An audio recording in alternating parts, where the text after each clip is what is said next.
तिलकम ललाट पटले। परिजनों का वधू पक्ष से व वर पक्ष से हार्दिक स्वागत और अभिनंदन। आइए विवाह समारोह के प्रथम संस्कार वरमाला की ओर चले। इस अद्भुत वरमाला प्रसंग को देखकर हम अपनी शुभकामनाएं एवं आशीर्वाद प्रदान करें।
गुरु विष्णु गुरुदेव महेश्वर गुरु साक्षात परब्रह्म तस्मै श्री गुरुवे नमः।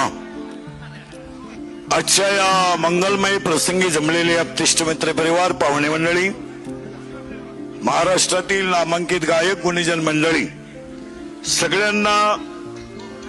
सगळ्यांचे आभार शब्दामध्ये आपल्याला मानता येणार।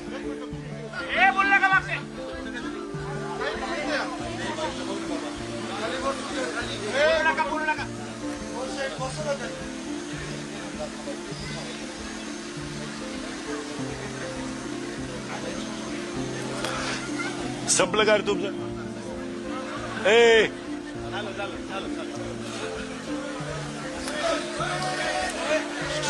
सगळ्यांच्या शब्दामध्ये आभार मानणं माझ्याकडून शक्य नाही, परंतु आजच्या विवाह सोहळ्याबद्दल साखरपुड्याची चर्चा जशी महिनाभर चालली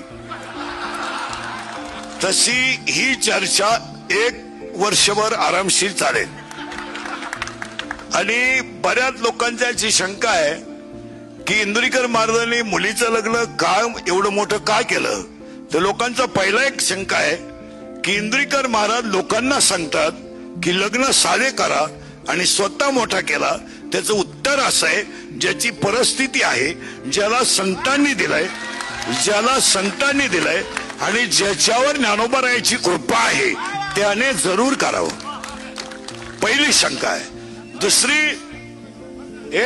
बस खाली, दुसरी एक ओरड आहे की एवढे आज जरा जेवण झालं, त्यात 2-3 कमेंट पडल्या जेवणाच्या की इंद्रिकर महाराज एवढं जेवण घालतात, मग त्यांनी मठ्ठ्यावर मी बोलतो, मग त्यांनी मठ्ठा केला का? तर पहिला प्रश्न, तो मठ्ठा मी माझ्या सगळ्या कार्यक्रमातून वजा केला, म्हणजे त्याच्याबद्दल बोलायचं तुम्हाला राईट नाही। दुसरी गोष्ट, बऱ्याच लोकांनी गुलाबजांबूची चर्चा केली, तो लांब असावा। मी गुलाबजांबू केलाच नाही, हा दुसरा मुद्दा केला।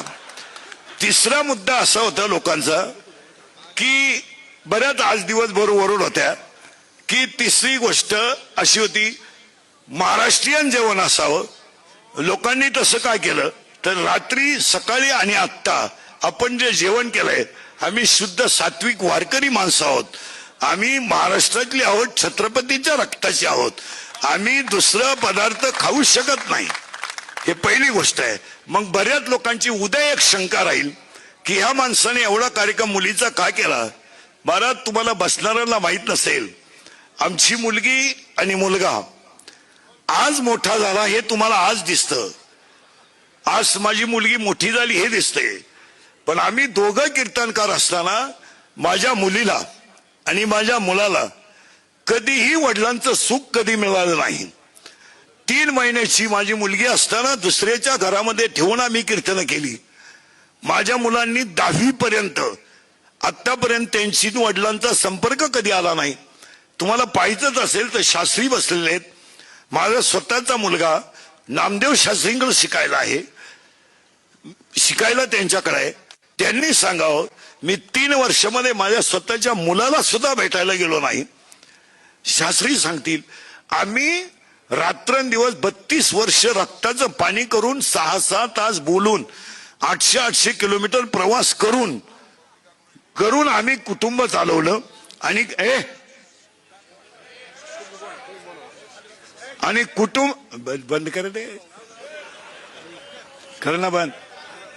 कुटुंब चालवत असताना आम्ही नुसतं कुटुंबच नाही चालवलं, तर समाजाच्या देणेदारीतून आम्ही कोणत्या क्षेत्रात कमी पडलो नाही. बसलेल्या कोणत्याही माणसाने सांगावं की आम्ही कोणतंही क्षेत्र असो, मंदिर बांधायचं आम्ही पुढेच आहोत, सप्ताह करायचा आम्ही पुढेच आहोत, विद्यालय चालवायचं आम्ही पुढेच आहोत. अनेक लोकांनी विद्यालय चालवले असतील, पण आतापर्यंत 1 रुपया न घेता 13 शिक्षकांना नोकरी देणारा एखादी संस्था मला महाराष्ट्रात दाखवा, ती माझ्याकडे आहे. की ज्यांच्या माझ्याकडे 15 लोक काम करतात, 1 रुपया न घेता मी विद्यालय घेतलं. आणि आतापर्यंत विद्यालयाला 5वी ते 10वी पर्यंत चाचणीची फी सुद्धा नाही असं विद्यालय मी चालवतो.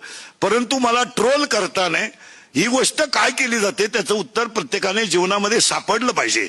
आता या गोष्टी आता उद्या प्रश्न उभा राहील, एवढा खर्च यांनी उपलब्ध केला कसा? हे पैसे यांनी आणले कुठून? मग काही एक वर्ग असा म्हणेल जनतेतेच गोळा केले आणि जनतेला दिले. दुसरा वर्ग असा म्हणेल त्यांनी जनता लुटली.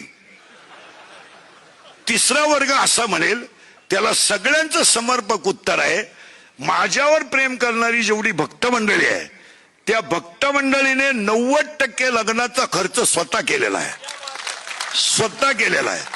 स्वदेश प्रॉपर्टी असेल, कातोरे साहेब असतील, आमचे सगळे मित्रपरिवार असेल, तुम्ही बँडवाल्याला विचारा, मंडपावाल्याला विचारा, आचार्याला विचारा, आतापर्यंत माझ्याशी 26 वर्षात एकाही बँडवाल्याने आचार्याने व्यवहार केला नाही. त्यामुळे तो ट्रोल करण्याचा कोणालाही अधिकार नाही. ज्यांना आता आम्हाला देणाऱ्यांनी दिलाय, त्यामुळे त्याच्यावर चर्चा व्हायचं काही काम नाही. आता फक्त मी तुम्हाला एवढंच सांगेल की ते ट्रोल करा का, हा ज्याच्या त्याच्या बौद्धिक पातळीचा प्रश्न आहे. मी किती सांगितलं तरी 1.5 लाख रुपये जरी देऊन सोन्याची नळी आणली तर कुत्र्याचं शेपूट सरळ होत नाही, हा सिद्धांत. म्हणजे सोन्याच्या नळीत जरी घातलं तरी त्याच्यामध्ये ते होणार नाही. त्याला एक शब्द सांगतो बाबा, सांगू का शास्त्री? हा सांगू का? विश्वामध्ये जेवढे ग्रंथ झाले त्या ग्रंथांमध्ये श्री गणेशाय नमः, ओम श्री गणेशाय नमः, ओम नमोजी. पण सांगदेव 65 लिहिताना सांगदेव 65 मध्ये 3 गोष्टी अशा आल्यात, एक हठयोगी आहे आणि एक ज्ञानयोगी आहे. सांगदेव महाराज हठयोगी आहे आणि ज्ञानेश्वर महाराज ज्ञानयोगी आहे. हठयोग्याकडून आलेलं पत्र ज्ञानयोग्याकडे येत आहे तेव्हा ते कोर आहे, आणि ज्ञानयोग्याकडून पत्र जात आहे ते हठयोग्याला जात आहे, त्यामध्ये 65 ओव्या आहेत. आणि 65 ओव्यांमध्ये 3 ओव्या अशा आहेत. ज्ञानोबाने इतके सुंदर 3 शब्द वापरले. अलंकार तुम्ही कोणताही करा आणि त्याला कोणताही आकार द्या, पण अलंकार सोन्याचं सोने पण सोडत नाही. कपडे तुम्ही कोणती घ्या, कापड सूत सोडत नाही. आणि गुळ तुम्ही कापा, फोडा, भुगा करा, पाण्यात भाजवा, शिजवा, गुळ त्याची गोडी सोडित नाही. तसं समाजामध्ये नास्तिक प्रवृत्तीची लोक, तुम्ही त्यांना काही करा, ते त्यांचा मूळ स्वभाव सोडू शकत नाही. पण अशी माणसं जरूर पाहिजेत. त्यामुळे आपल्या चुका ध्यानात येत नाही. प्रथमतः तुम्हा सगळ्यांचे आभार मानतो. सगळ्यांचं तुमचं कौतुक करावं तेवढं थोडंच आहे. आपण वेळ जास्त झालाय, तुम्ही माझ्यासाठी जेवढं प्रेम आतापर्यंत टिकवलं हे तुमचं माझं, तुमचं माझ्यावर, मी तुमचा मुलासारखा आहे असं प्रेम समजून शेवटपर्यंत प्रेम राहावं। आणि सगळ्यात महत्वाची गोष्ट, या कार्यक्रमाला देशमाने साहेबांचं अनमोल सहकार्य मिळालं आणि हा कार्यक्रम कातोरे साहेब, देशमाने साहेब भक्त परिवारानेच केला, मी यातलं काहीच केलं नाही। याच्यानंतर गुरुवारी शास्त्रींचे आशीर्वाद होतील आणि लंगत मंगलाष्टक होतील। एक विनंती आहे, जेवण सगळ्यांनी करून जायचंय। जय हिंद, जय महाराष्ट्र। मूलगंध